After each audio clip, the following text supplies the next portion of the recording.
Hello Aquarius, welcome to the Plaid Sheep Oracle. You are the last sign that I'm doing in this round, and I'm not really surprised that you showed up at the end. I mean for these readings to be timeless. If you show up, 5 years from now, that it'll have something of use to you, but they are also very much of their moment. And we are certainly having an astrological moment. There's been a bunch of new, energies of newness. A new moon in Aries at the 0 point,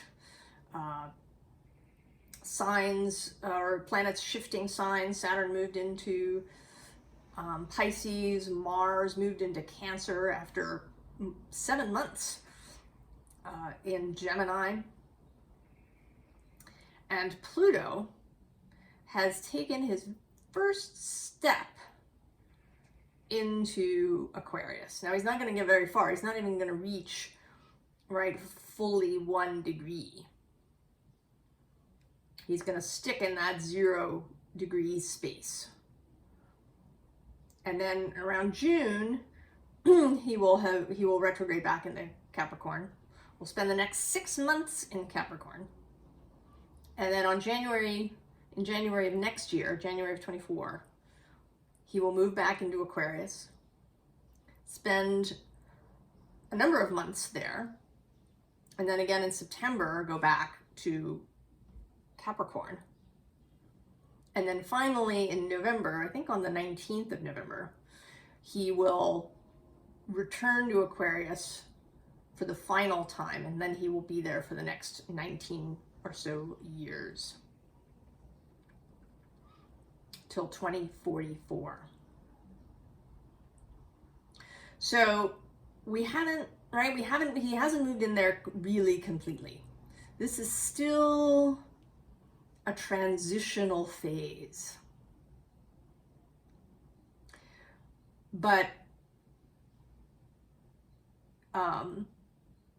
it is important for you, Aquarius.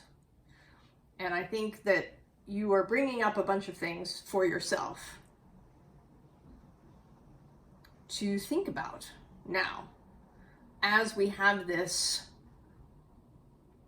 back and forth of his energy across the border between Capricorn and Aquarius. But he is there now, and he is still moving forward. He doesn't turn retrograde until May 1st. So each of the readings in this round have started off a little bit differently. You have 2 cards that came up for you. One is from the Starseed Oracle, and it is the Seas of Mintaka, which says, seeing potential, bringing unconsciousness to light.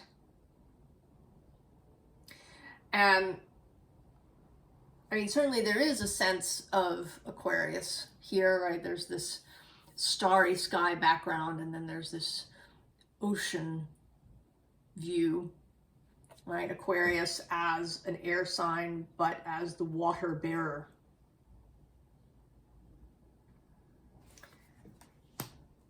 And then the second card came from my Faeries Oracle, and it's Ilby the Retriever. Now, among other things, he is about sort of lost, retrieving lost dreams. But in this case, what's wanted is a high degree of discernment about what you retrieve and take with you.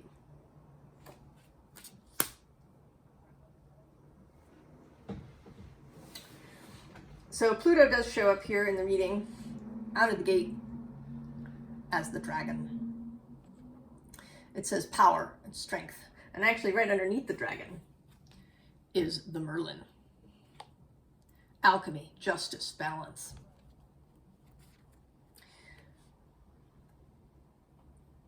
What has been stressed repeatedly through these readings and my own personal readings, and actually things I've heard and run into that are showing up for me is the directive to leave the past behind. So if you've been, listening to people talk about this move of Pluto into Aquarius and what it could mean, on a global scale, people will bring up, they talk about Pluto archetypal stuff and Aquarius archetypal stuff, and then they'll usually bring up the last time Pluto was in Aquarius at around the American Revolution and the French Revolution. And they might even go back to the time before, when he met Saturn in Capricorn before moving into Aquarius, when there was, that included the Protestant Reformation.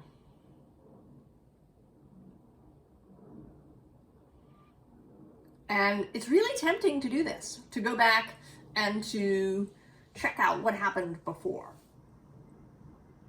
Don't do it. I know, I even was just talking about it, and now I sort of regret that I even was specific.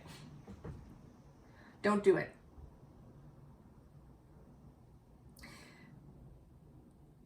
What is wanted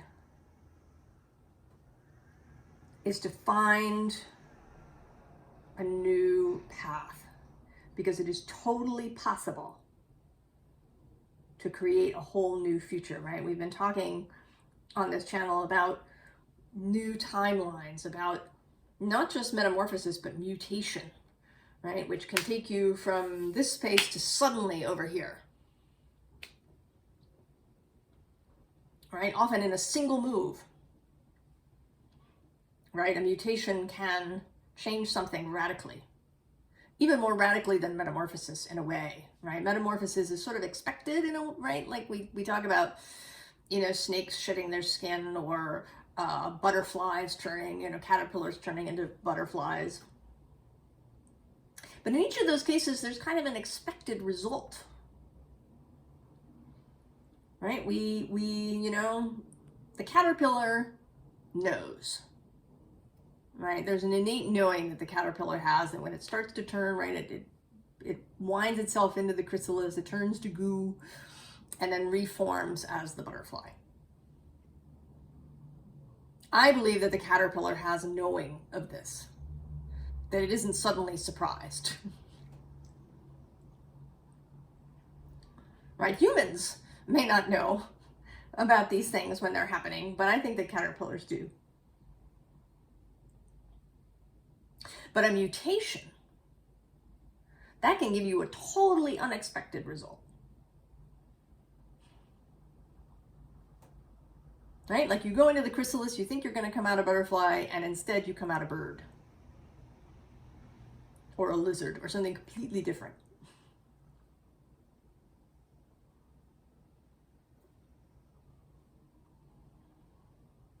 So the directive here is to find your own vision. So we start with fear, right? There is a lot of it, isn't there? So much fear. I mean, there's always fear in the world, but it does feel like it's reached some sort of fever pitch. Perhaps because we know about it instantly, right? 30 seconds after something happens, it's up there. And if you spend a lot of time online, right, you know about every last thing that happens. And, fear is contagious. So you may be feeling this. Certainly there can be lots of fear that you might come up with thinking about Pluto entering your sign. He has a fearsome reputation.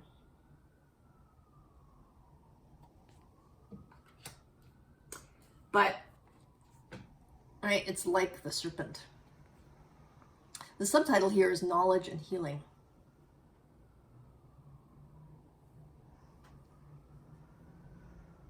There are things that we may fear because we've been told we should.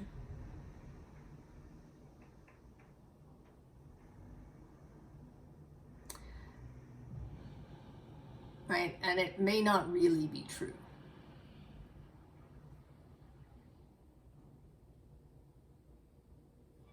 So what's wanted is a high level of discernment, Aquarius. And you do, right? You are the futurist sign, the sign possibly of you know, individuality, right? Innovation. But you're also the sign of the group and of groupthink.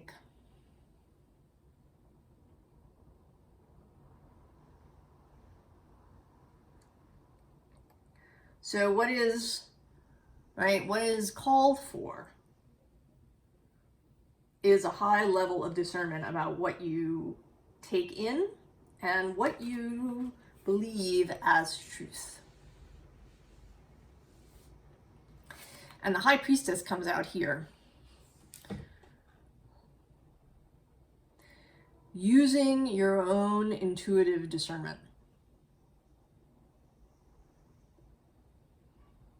And if you have been, right, I think if you're here on this channel, you've been doing this reparative work on your own inner compass, right? You know, our compasses do get messed with when we're little.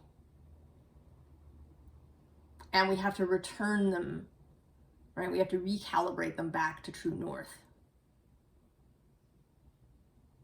so that our feelings and our intuition will guide us well. And that's some of what we've been doing.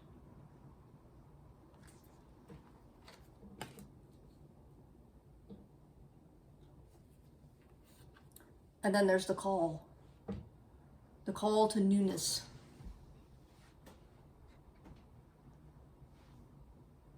And, you know, the Fool isn't just new things, he's optimism. And beginner's mind.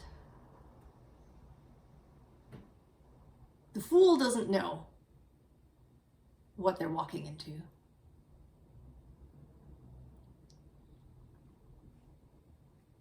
They just know it's going to be good. They believe in the goodness of possibility, right? And under the Fool is this Page of Earth, who to me is a guide, right? Your own soul, your non-physical fellowship, angels, spirits, ancestors, whoever you find who guides you, your own heart.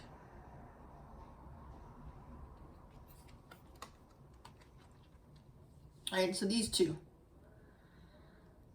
the call to optimism and joy and a completely different future than anything we've seen before. And actually, continuing, why not, the Page of Fire under that. More new energy with a childlike wonder attached to it.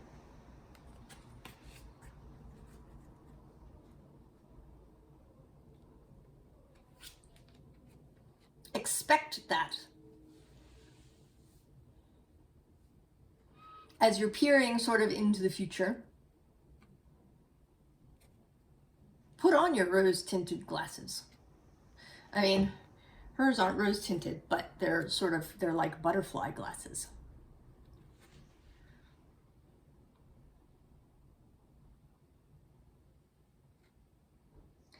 And many people, right, may say that that's really foolish or selfish or callous. But nothing will ever change if we continue to see things as they have been through the past. We will just keep repeating the same patterns over and over again. I mean, the details may change.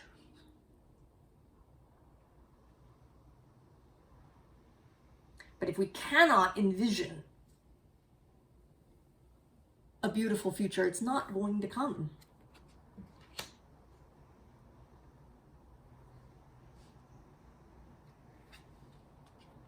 Right? Here's the Queen of Fire.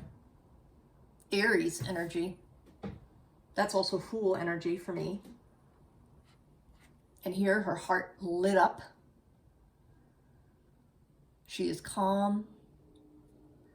She's self-possessed.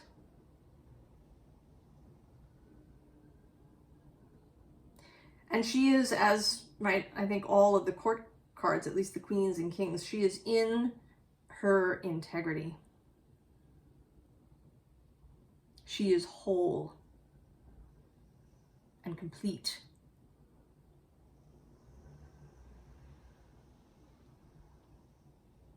She keeps her own boundaries. She keeps her own counsel.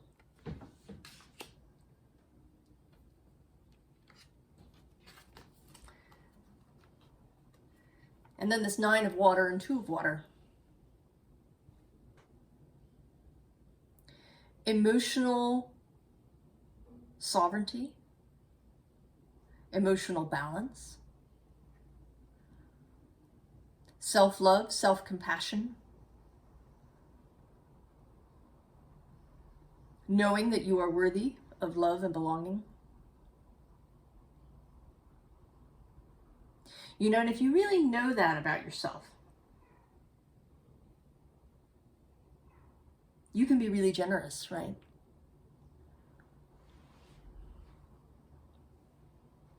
You can see others in that same light because you don't have to be defensive. You don't have to be worried about that you won't have enough or that you will be kicked out of the club. If you extend compassion and love to another.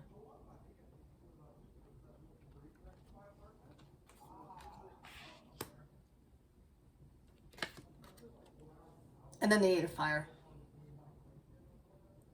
Now this is often, right, the 8 of wands is often really fast in rushing energy, but that isn't true in this card, right? She's this little girl on a panda, right? Pandas are not swift moving animals. She's not on a cheetah.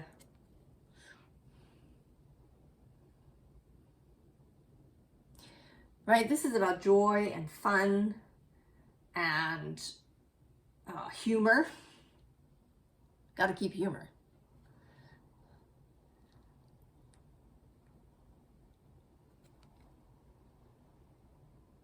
Right, and she has this pink, right, this red, pink, purpley glow about her. Right, there's just, right, heart light, crown chakra light, and, right, and root chakra light all the way. From top to bottom. Right, she is ready to take you on a fun adventure off into the bamboo grove.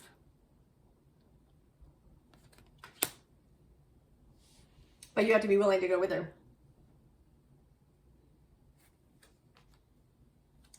So here we have this inner core card. It says solidity, which is kind of funny because actually, right, like it's coming apart, kind of. And this bird is coming out.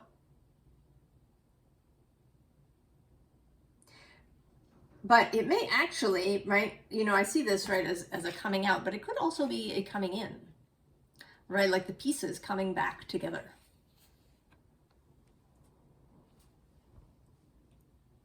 Perhaps drawing to yourself all of those bits that you've let wander around the world.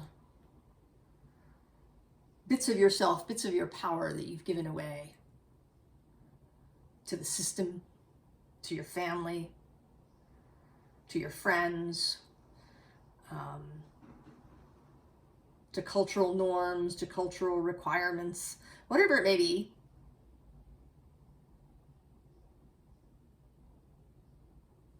And sometimes they can look really, you know, sort of progressive.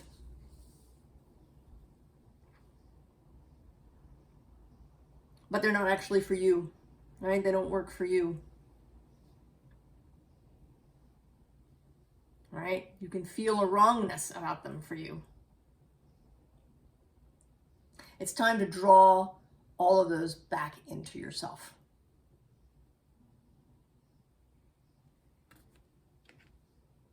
And the magnetism card is under that. Drawing things into yourself, attraction. One, first of all, getting all of yourself back. All of the bits of your power that you've given away. Pluto is decidedly about power. And power is where we think of it as a bad word, right? Because it, for most people, it means power over, right? The man keeping you down. You know, sometimes we try to soften it. We say, you know, we're gaining personal empowerment. Because it doesn't sound so, you know. But that's right. It is about power. Power doesn't have to be power over.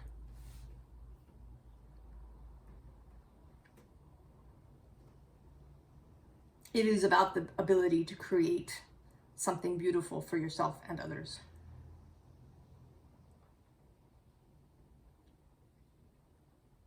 You can't do it if you're not willing to be powerful, to come into relationship with power, with the dragon, with the Merlin.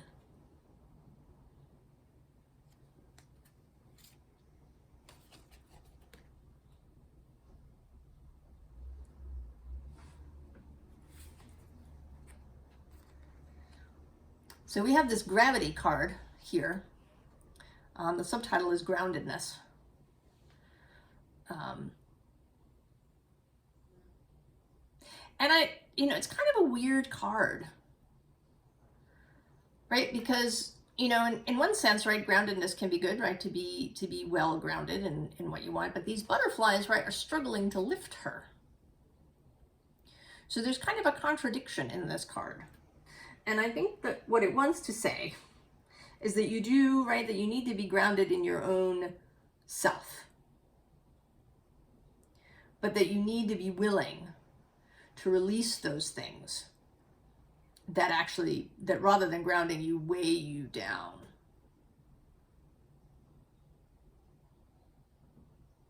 Right? Whatever heavy pack you've got on your back, filled with your past.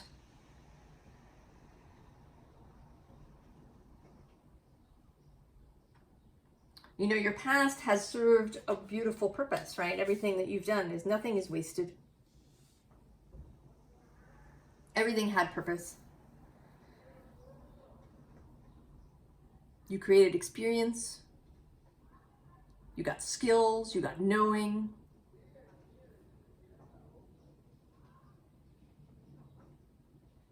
You created relationships.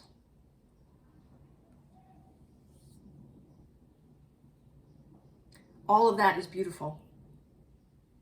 And you can absolutely take all those skills and the wisdom that you gained with you. But the events, right, that created those things, especially the nasty stuff,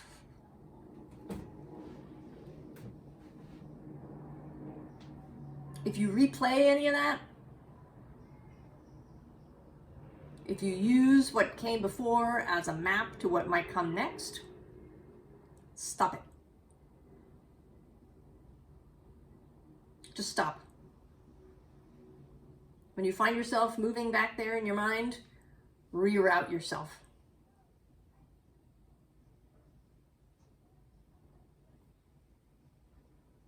This is the way forward. What the events of the past are just that, they're past. We do not have to repeat. History doesn't even have to rhyme. as some people say. We've just been really holding on to these things.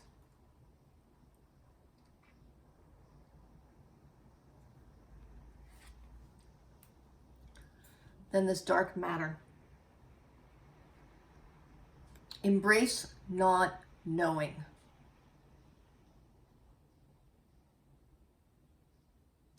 Be willing to not know what's coming, to not even really speculate about it.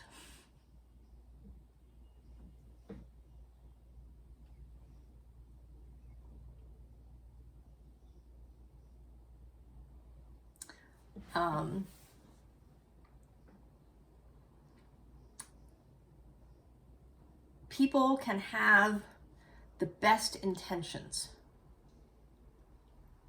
when they talk about, how the future might be.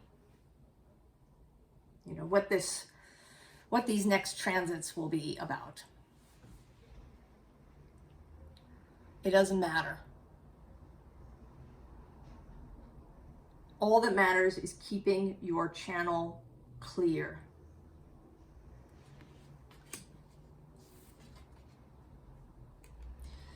And then we get this equator card. It says to make equal.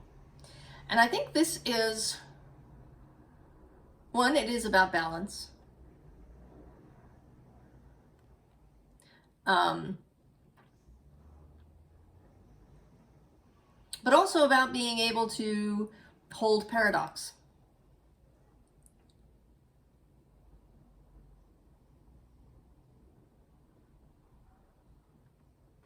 To appreciate that maybe, right, that you and somebody else can have differing points of view, and that that's okay.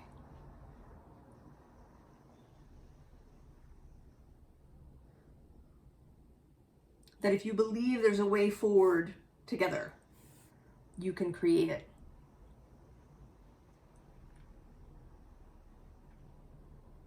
And, in my cosmology, there are, right, timelines, not in the kind of science fiction movie sense where you have a warp drive accident and you end up in the mirror universe, but that it's all here now. The timelines intersect, that they're all happening here at once.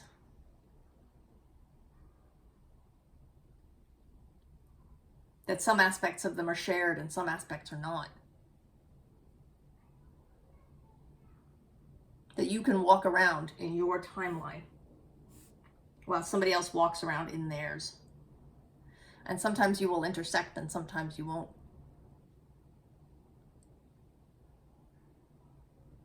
And that's okay.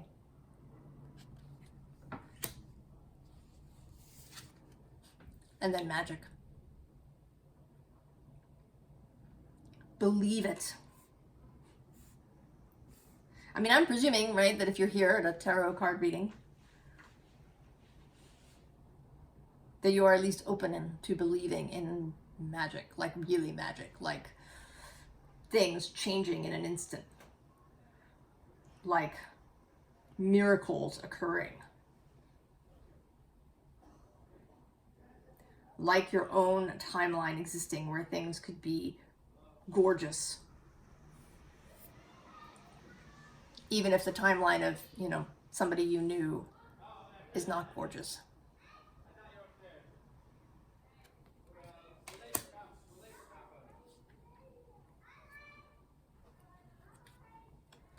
So, we're going. We are on our way. The Ace of Wands under that.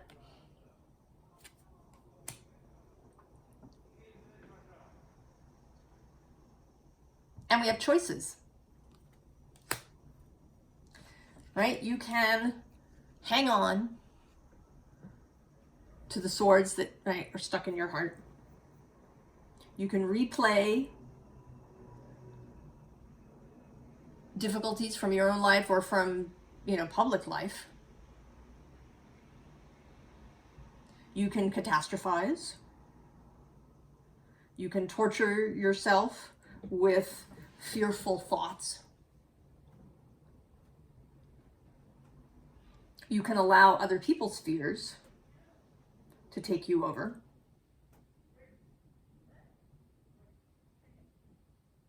Or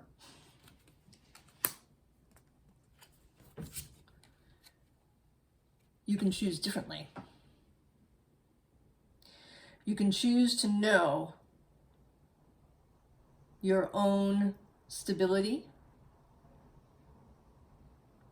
your own possibility.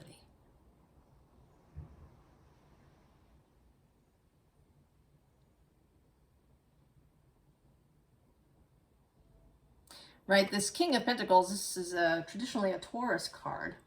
Square your sign.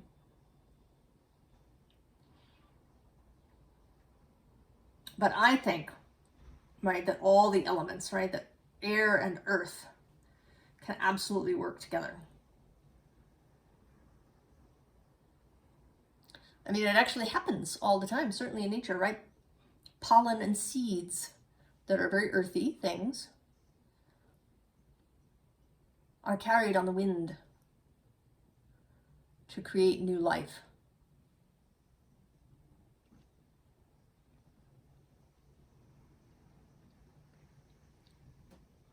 Right? Earthworms create channels in the soil, right? They aerate the soil.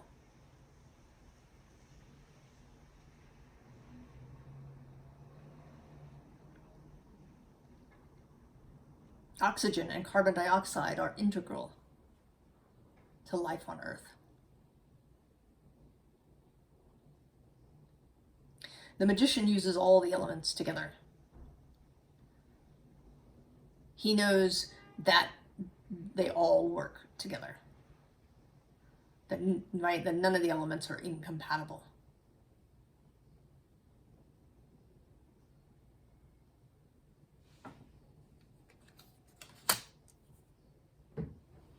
So, advice.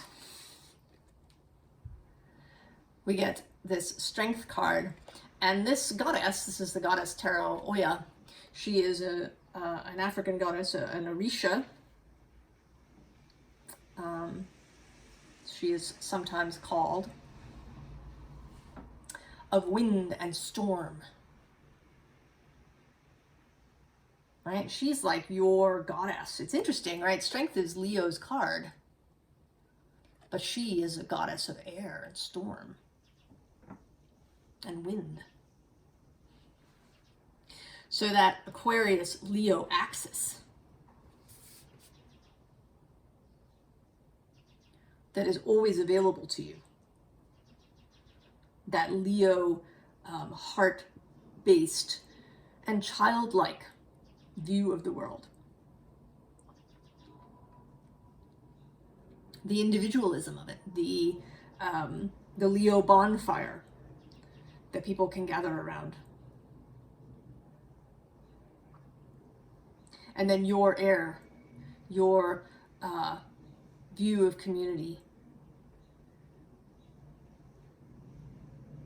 your intellectual innovation.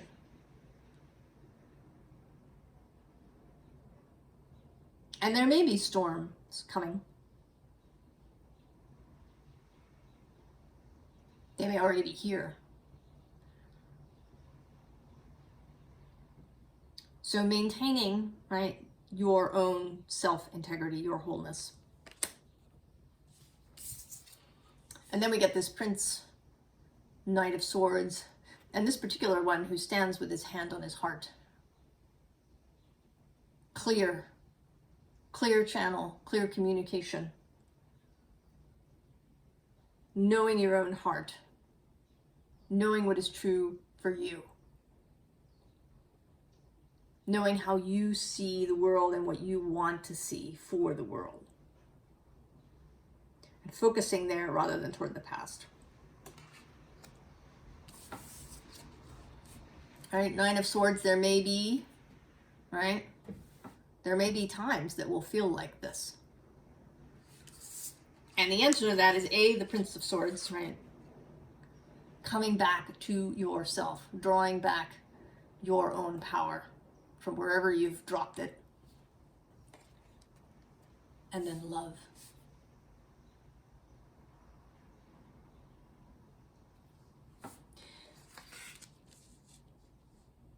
To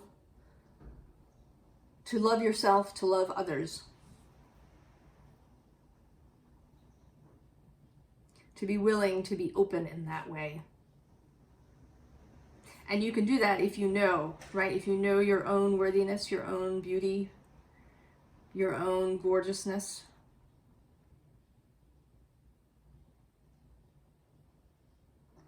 Then you can open that view of yourself to everyone else. You can see people who you disagree with in their wholeness, in their beauty.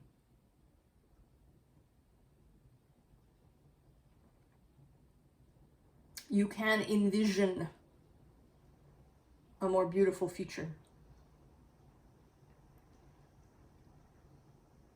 for yourself and for others.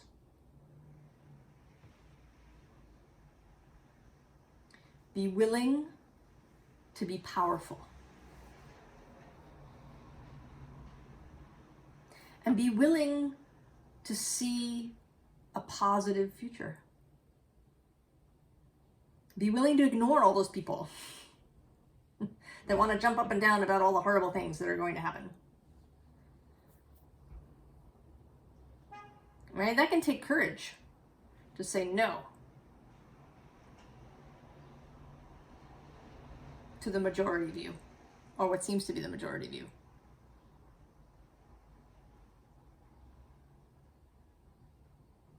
But that, right, that's channeling, right? That's the Uranus aspect of Aquarius. Or actually it's sort of a combination, right? The Uranus aspect is the willingness to see something differently, to mutate.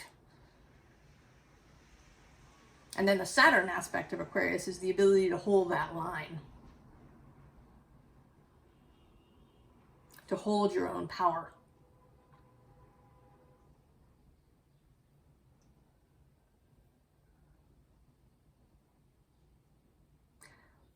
I'm excited for all of us, Aquarius, and for you. And I wish you all the very best. And I'll see you next time. So long, Aquarius.